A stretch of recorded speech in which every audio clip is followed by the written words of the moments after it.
الحمد لله والصلاة والسلام على رسول الله. اما بعد،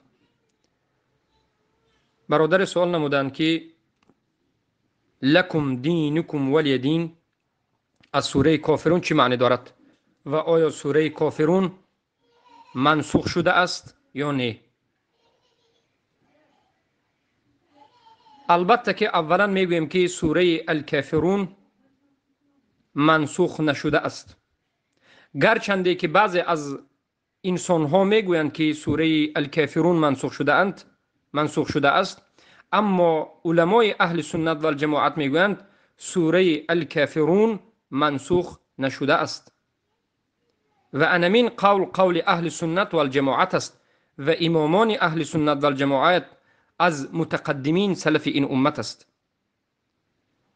شیخ الاسلام ابن تیمیه رحمه الله در این مسئله علمای متقدمین را سخنهایشان را ذکر میکنند و میگویند که سوره الکافرون قل یا ایها الکافرون تا آخرش یگان آیتش منسوخ نشده است، بلکه به این سوره تا روز قیامت عمل کرده می شود.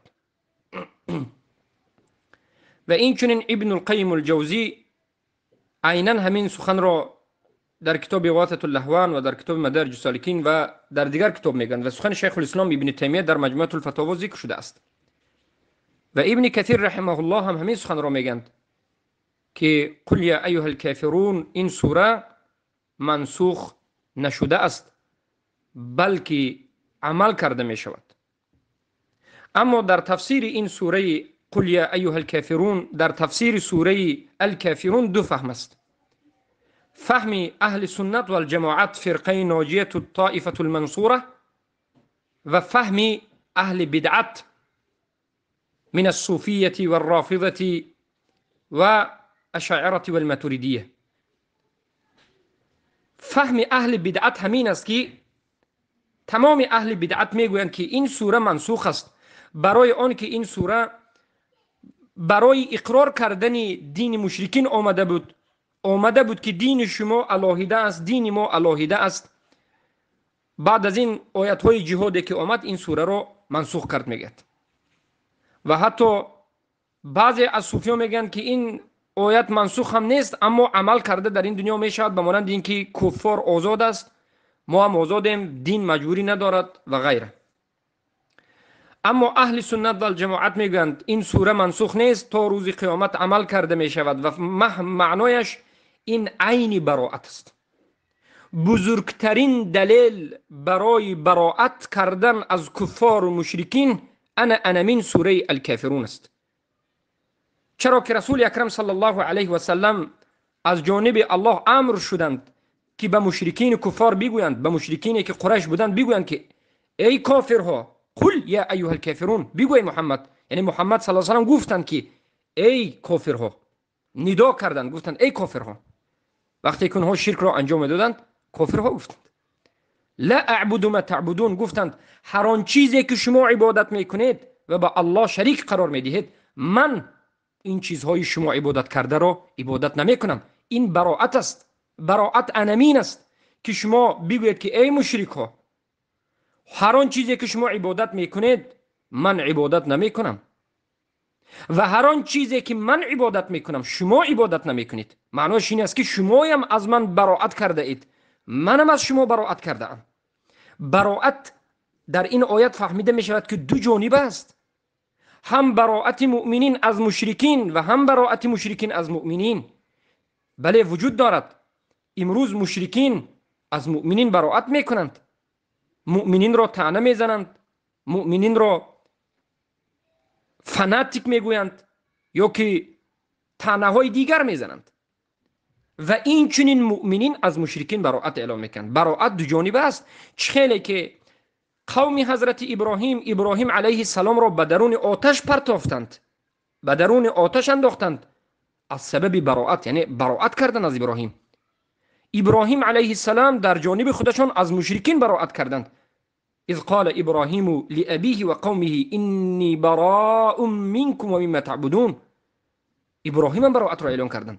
پس این سوره قل یا ایها الکافرون مغز براءت، عین براءت، اساس براءت، اصل براءت را بیان میکند و میگوید که پیامبر صلی الله علیه و میگن که من هر آن چیزی که شما ای مشرکین عبادت میکنید عبادت نمیکنم، من از او براءت میکنم، بیزارم، و این چنین شما هر آن چیزی که من عبادت میکنم عبادت نمیکنید.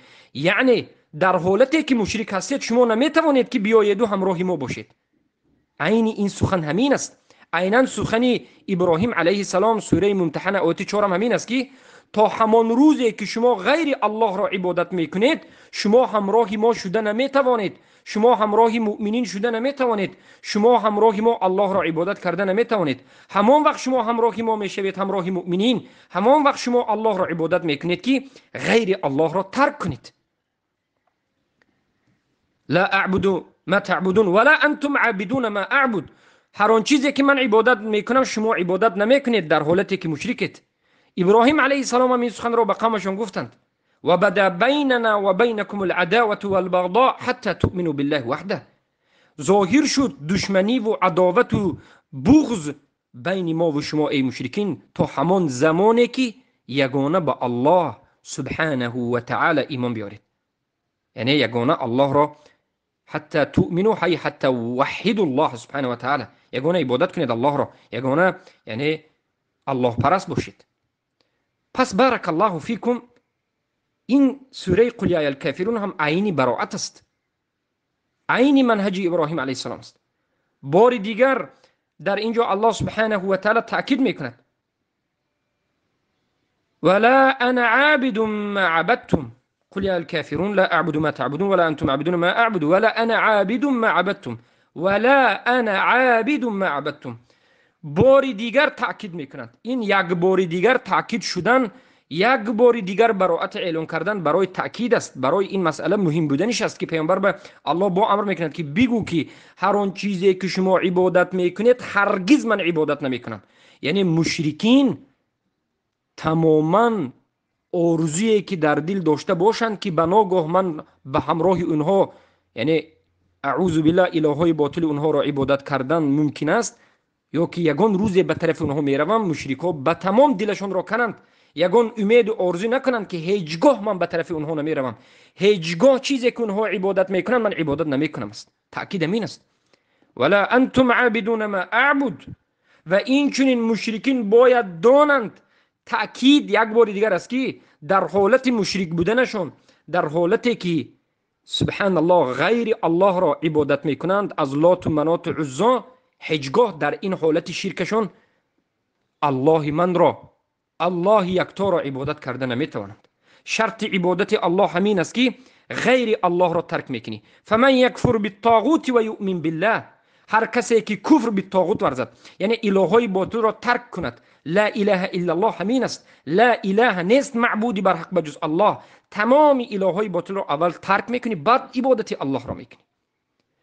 فاعلم انه لا اله الا الله واستغفر لذنبك. اول باید بدانی، قبول کنی، تصدیق بکنی، اقرار بکنی که همه معبودهای بوده غیر از الله باطل است، همش رو ترک بکنی و بعد از این به عبادت الله بیایی. این آیت همین معنای لا اله الا الله را بیان میکند، میگه که ولا انتم عابدون ما اعبد، و شما عبادت نمیکنید هر اون چیزی که من عبادت میکنم، برای اون که شما مشرکید. مشرک در حالت شرکش همراه مسلمان ها اومده عبادت کردن، دوست شدن، برادر شدن ناممکن است. و مسلمان هم اگر مسلمان باشد همراه مشرکین در حالتی که مشرکین است، با اونها همراه شدن و قطعی گشتنش ناممکن است. مشرک در جای خودش مشرک است، مسلمان در جای خودش مسلمان است.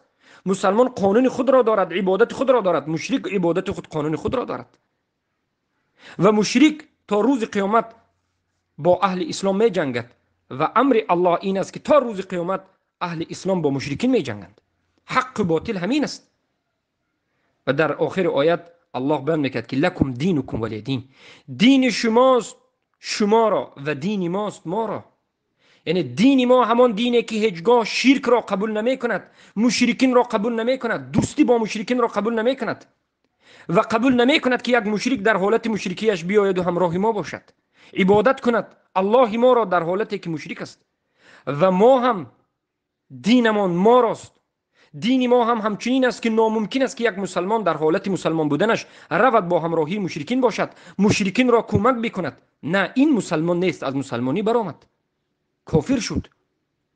پس برادر عزیزم، از همین جهت است که شیخ الاسلام ابن تیمیه، ابن القیم الجوزی، ابن کثیر و دیگر از علما، از بغوی، امام بغوی و غیر از علمای اهل سنت والجماعت میگن که سوره الکافرون مغزی کفر بالطاغوت است، مغزی براءت است و این تا روز قیامت عمل کرده میشود. البته سبب نازل شوی این سوره هم به ما معنای سوره رو کمی خوبتر میفهماند. این است که زمانی که مشرکین به رسول اکرم صلی الله علیه و سلم پیشنهاد کردند که ای رسول الله یا که ای محمد ابن عبدالله صلی الله علیه و سلم، بیا یک سال تو ما را الهی ما را همراه ما عبادت کن، همراه مسلمان ها، و ما هم یک سال بعد الهی تو را عبادت کنیم. و این سوره جواب برای اونها بود که نه، هرگز مسلمان اگر مسلمان باشد همراه شما الهی شما را عبادت نمیکند. نه، هرگز مشرک تا روزی که شرکش را ترک نکند همراه ما الله را عبادت نمیکند. بارك الله فيكم وحياكم الله بياكم.